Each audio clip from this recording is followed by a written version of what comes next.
pang love life, Wala boyfriend. ah. Kaya mo nang mag-boyfriend. Ayoko na. Mas maganda pamilya na lang, no? Para may magmamahal ng walang katapusang pagmamahal pag pamilya. So anong wish mo ngayong bagong taon? Ay, sana makauwi na ako. Saan? Sa? Sa ibang bansa po. Ang gusto mong umuwi sa ibang bansa? Saan bansa ba?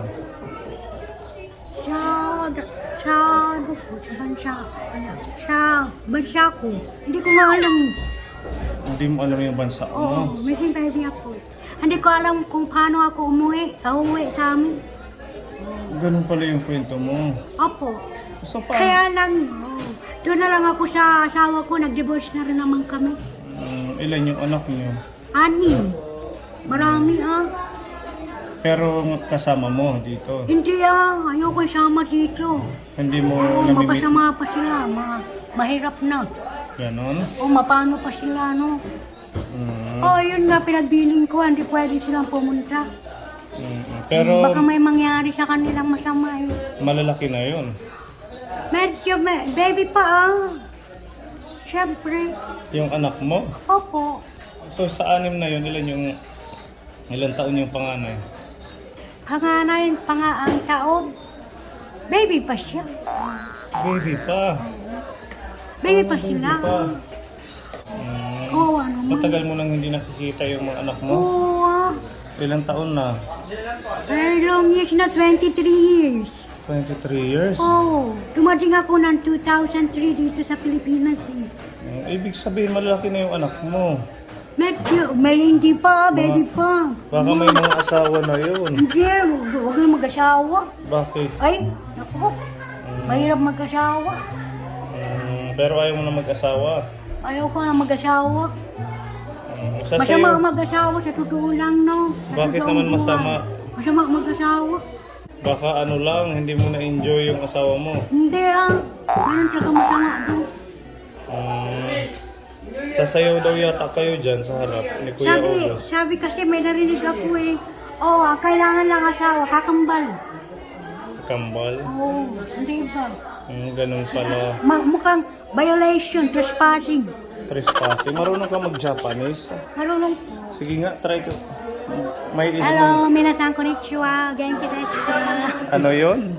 Minasan, genki desu ka? Lahat kayo dyan, kumusta? Yun ba yung ibig sabihin nun? Opo. Hindi rin ako masyadong marunong man Tagalog. Japanese yung sanay mo. Sa Japanese din, hindi din masyado. Ilang years lang ako doon. Ano yung ibang mga salitang Japan na alam mo? Na ano pong words? Yung mahal kita. Mahal kita, I love you. Aishiteru. Ano? Aishiteru po. Aistero? Aishiteru. Yung ano, yung hindi kita mahal. Ano daw ayos tinay? Ano? Ano daw ayos tinay? Kakaiba, no? Parang hinihila lang yung salita. Oo po. Yung ano, yung kumain ka na ba? Ano daw mo? Tabi mas ka? Ano? Mo tabi mas ka? Mali tabi na hindi. Ang galing, Hindi eh. ba ako makain? Hindi ba kumakain? Pag ano, beautiful. Beautiful, kiri, kawaii, bijin. Ano? Kiri, kawaii, bijin. Kiri kawai bikin. Bijin. Binching. Bijin po. Bikin. Bijin. Hindi ko mabigkas. Ang galing nyo. So may alam kayong kantang Japanese. Meron din po. Sige nga, sample. Hindi ako naiiya dahil trabaho ko yun din. Kumakanta ako. Kumakanta ka. Oo. Sige, Tsaka kahit yung dancer. hindi buo. Po. Kahit hindi buo.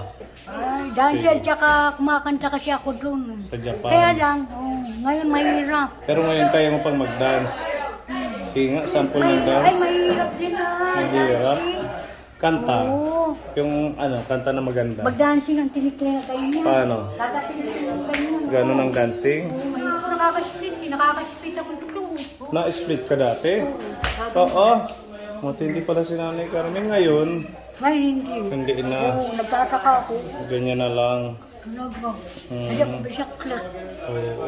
街にはびくる哀れなアンドロイド孤独上手な Chipunaripurikan Adono naita o toko wa iranai Kera sahieta monene jieto nemoro no Sura Palapakan kay Nanay Carmen, ang galing naman. Anong ibig Diba sabihin nasira nun? boses ko eh. Pero maganda pa rin yung boses mo. Ano Talaga. lang siguro dahil dito Hindi, maraming magagandang boses na kasabay, kaya lang may nagsisira. may nagsisira. Oo. Anong ibig sabihin ng kanta na yun? Mayroon talaga may sumasanip sa akin. Mm. Oh, hindi naman ako maalbularyo.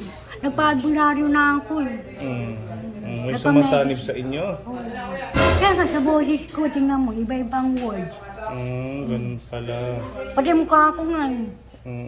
Maganda naman yung aura niya. Kaya lang hindi naman ako may gawa nun, no? Kahit mga best friend ko, hindi naman ko may gawa nun. Meron dyan, mga ano yan, mga government ng mga langit. Ganun pala yun. Yung kinanta nyo, ano yung ibig sabihin sa Tagalog? Tattoo. Ha? Tattoo po yun. Tato? Oo, ang title. Tattoo nga. Naku, huwag ka magbataro, mga tattoo ka. Bakit? Naku, takot ako sa tattoo Ganun ba yun? Oo. Paano may tato ako? Ay, talaga. Ayan o. Sana hindi ka nagpatattoo. Ayan o. Ano, umawat ka, no? Ha? Umawat ka sa nag-aaway. Hindi. Ano lang yan? Art. Nagpa-drawing ka. O art lang yan, design. Kumbaga. Nag-design ka, doon nag-scan niya. Oo. Galing-galing mo pala, Nanay Carmen. Nice meeting you. Thank you. Magaling kumanta, magaling ano sabi mo kanina, mag-gymnast? Ballet. Ballet pala, sorry. Tapos magaling din mag-split-split dati. Ayan, Ay, nabigyan hindi ko natin na si Nanay kaya. Carmen. Oh, ilang taon na kayo? Hindi na nag-iibilis ka na ganyan. Po? Ako po? Pinanganak ako? Hindi ko rin alam. Hindi mo alam kung Ay, ilang meron taon pa ka. ako nawala sa ako. Hindi mo alam ilang taon ka na ngayon? Baby milk ka ako po. Oo. Ako po. Dapat alam mo. Hindi, meron akong fake name siya. 1969. 1969. Opo. Yun na lang ang binigay sa akin po eh. Dahil wala akong passport. So masaya ka naman dito na kasama ka sa Tekram family. Opo. Na-enjoy mo naman. Opo. So anong masasabi mo sa pamilya ni Laser Tekram? Ito po, mabuti po. Ay bagay na sabi kong fake names ako. Talaga pinasingasong ako, no? Pinakanta nila ako. Hindi pwede sabihin yun. Na fake ang names ko. Ano yung masasabi mo sa pamilya nila Tekram? Sila po, mabait naman. Lahat sila mabait. Masaya tayo na nakita natin si Nanay Carmen. Salamat po sa time mo, Nanay Carmen. Mag-iingat kayo. Opo, salamat. Happy New Year. Ay, diba, grabe ang mukha ako. Sikat ka na eh. Ay, sikat ko po ba? Bye-bye po, Nanay. God bless you. Thank you po.